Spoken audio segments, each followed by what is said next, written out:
Thank you to EA for sponsoring this video.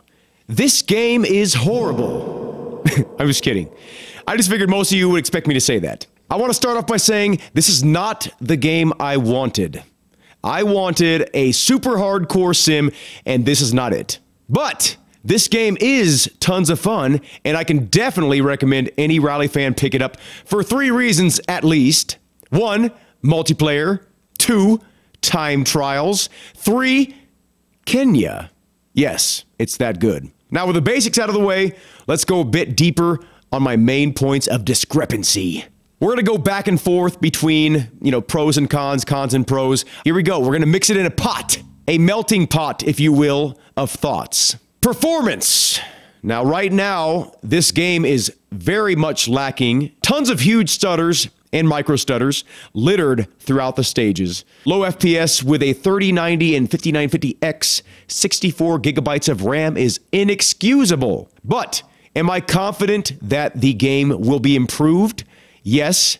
Am I confident that eventually I'll be able to play this game with 120 frames, maybe even 240 frames per second? Maybe not that last one, but 120 frames solid. I think we can achieve that with 3090s. They have released a patch already, and it has made things better, but it's still not quite good. Now, something that's great, tons of miles of road to drive. Do I wish there was more? Always. Is 600 kilometers, I know I went from miles to kilometers, but I don't know what the breakdown is for miles, so I'm gonna say kilometers. Is 600 kilometers a great number? Yes. Now, the second biggest deal to me right now is the damage model. The damage model is very forgiving, even in hardcore mode. I put that in air quotes there. It's absolutely ridiculous how much damage these cars can take with very little mechanical damage. Like, you could crash into a wall at 60, 70 miles an hour, and a lot of times you're fine. Now, you can also get terminal damage, right? But you have to hit it just right to get that to happen for some reason. But it feels even more forgiving than Dirt Rally 2.0, and Dirt Rally 2.0 felt very forgiving. Now, I want to clarify, I'm fine with the level of visual damage we have right now. I want more mechanical damage. I want it to be harder to steer. I want a wheel to pop off easier. If I hit a rock at high speed sideways, I want that wheel to come off. I want the tire to debead. I want my alignment shot, my suspension ripped off. I want dampers blown. That's the kind of stuff I'm talking about, not visual damage. I don't care what it looks like, if it's all crumpled up, whatever. Toyota, you can make your cars look pretty in games forever. I don't care. Your car crushes just the same in real life as every other car. You can't hide. We see you. Your cars crumble. Going back to Kenya, we're doing Kenya in this footage here. This stage is amazing. Kudos to the stage designer because they did a very good job. These stages feel great. Are there some graphical assets that I'm not a fan of? Yes. But do they feel convincing in a lot of ways? Yes. Do I want to keep on driving these roads for the rest of time? Yes. Do I want to take time off of work to play this game, to drive these roads? Yes, I do. Another one of my biggest complaints, though, is the user interface. It is very clunky. Not clunky like it's not responsive. I mean, there's too many menus you have to go through to get to what you want to adjust. For instance, there are 2 graphics tabs. They're spaced apart for some reason instead of right on top of each other or in the same tab. Makes no sense to me. It was an absolute nightmare for the initial setup of my wheelbase. Now, if you have a Fanatic or if you have like something that's on the list, I'm sure it'd be much easier. But if you have a more obscure wheelbase, Camus or Moza, companies like that, you're gonna have a harder time setting things up. It took me days to figure out how to change the co-driver voice. It should just be in the audio menu. I don't know why everything's so separated in menu this, menu that. Make everything to do with sound in audio. Make everything to do with visuals in graphics, whatever. Simplify. Don't give me more tabs. I want less tabs, but more flexibility. Now, another thing I want to mention that's kind of in the same vein is how limited your ability to change your cockpit view, adjusting your seat forward and back, FOV, things like that. Very limiting. You also can't adjust where your gauges are. Like, let's say your camera view is like this in this run right here. I'm in a Rally 1 car. I want it to be zoomed in because my monitor is kind of far away. So I want as much window real estate on my screen, my monitor, as possible. So I had to get a gauge on the screen, but I can't put that gauge anywhere I want. It's right there. It's glued. I cannot move it. I don't like that. Please change that. Do it! Now let's go to something positive. The force feedback, in my opinion, feels better than Dirt Rally 2.0. Now, it could be that just I have different gear since last time I played Dirt Rally 2.0, or it could be that I just stumbled across a better feeling tune on the force feedback. But from what I'm experiencing right now, Dirt Rally 2 feels inferior to this game force feedback wise. So good job, team. I like the force feedback. I do wish there was more fine detail, more road noise. So if I'm driving, regardless of speed, I need more small vibrations through the wheel. Now, getting back to the negatives, I feel like every single car in this game has too much grip. And what I mean by that is if you lose grip, if you lose traction, you can regain it too quickly. If you lose control of your car, you can almost always recover, which is not realistic. I do want to remind you all that I have never driven a Rally 1 car in real life. So it's possible these cars have that much grip, but when I look at real life footage, onboards, external shots, whatever, of real life footage, I don't see that these cars have as much grip as they do in this game. Does it feel good? Arguably, yes, it does. It feels great to have that much grip, to have this much control of the car. But do I wish it was lessened to be more realistic? Yes. It could just be that I'm that good at recovering my car, but I don't think so.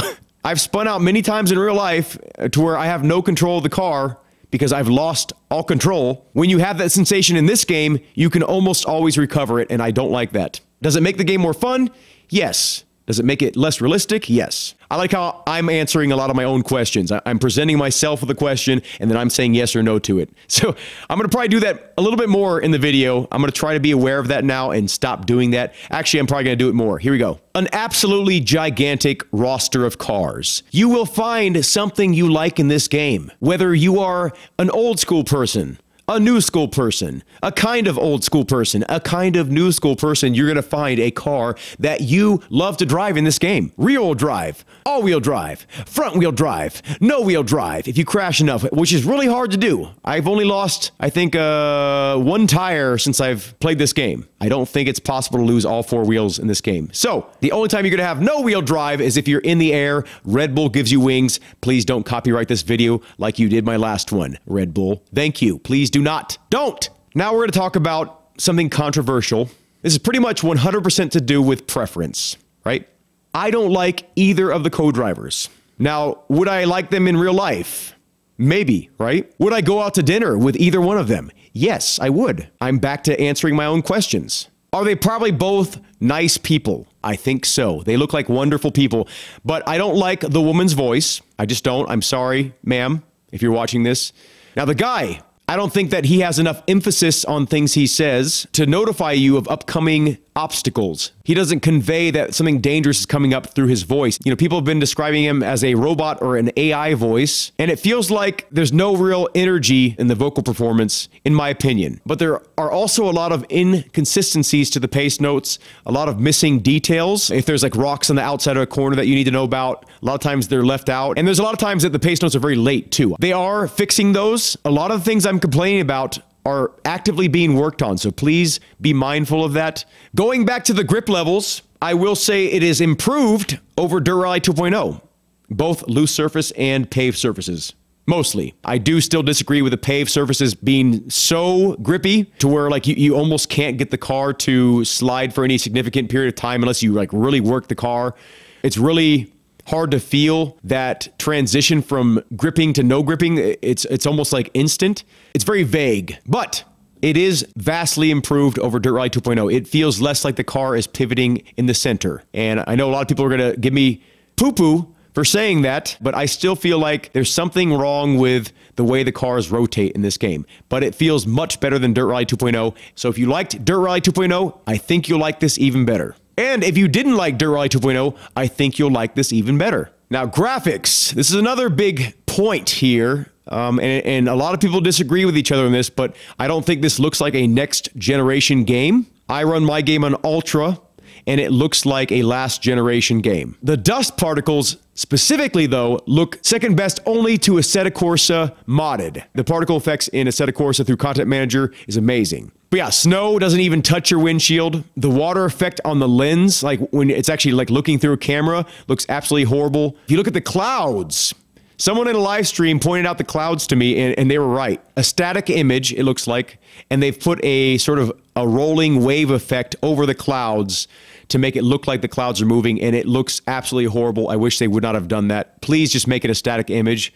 Please. The multiplayer is some of the best in any games I've played. You're not racing head-to-head on the same course. Like, you're all on the course alone. It feels like you're all in it together, and it feels rewarding when you do well in multiplayer in this game. The sound is excellent. Now, there's certain things that I would like to sound sharper. I would like there to be more dirt and gravel hitting the underside of the car, the engine noises to be a little bit sharper. But other than that, like, a lot of the sounds that they've captured feel authentic. So let's go over the game modes here. I have no interest in career mode. I have no interest in regularity mode. I have no interest in moments. I only have interest in time trials, multiplayer, clubs, and maybe even the training. I think moments could have just been gone from the game. I think regularity it feels like a distraction, and I don't see myself ever doing it again. I'm just saying, like, I would have rather the development team spent more time on the core gameplay and the core game, but it is nice that they're there. The career mode is much more detailed than previous Codemasters games that I've played, but it's more geared towards people wanting to feel like they are progressing through the game rather than simply enjoying the cars and the stages like I would like to do. So yeah, overall, it's a much better experience than I was expecting. You know, I was expecting this game to be an absolute mess, and it is in a lot of ways right now, right? Like, the performance needs to be addressed, but can I recommend the game right now to buy? Yes, I can. And that's weird for me to say that with how much I've complained about the visuals, the physics not being to my liking, whatever. But it is a very, very fun game, especially if you're into rally already. For the most part, it feels great. Go buy the game. Have a good day. Thank you all for watching, and I hope to see you in a future video.